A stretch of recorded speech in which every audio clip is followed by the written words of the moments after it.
हजरत अली रजी अल्लाह तआला अन्हु बाजार गए, नौकर नाल सी। जिस वक्त नौकर रहा ना, आपने फरमाया लिया भाई 2 सूट चाहिए ने कपड़ियां दे 2 जोड़े। दुकान तो खरीदिया कपड़ा, एक महंगा है तो एक सस्ता है, लैके आए।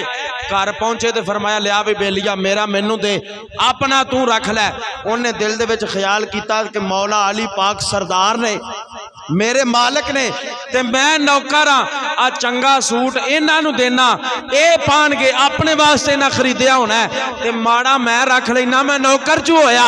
जिस वक्त चंगा सूट आप वल वधाया, आपने फरमाया नहीं हो बेलिया, आ चंगा तेरे वास्ते खरीदे आए, आ जेड़ा घट पैसे आंदा ये मैं अपने वास्ते खरीदे है। उन्हें कहा हजूर तुसी मालिक हो, मैं नौकर हाँ, तुसी चंगा क्यों नहीं पांदे?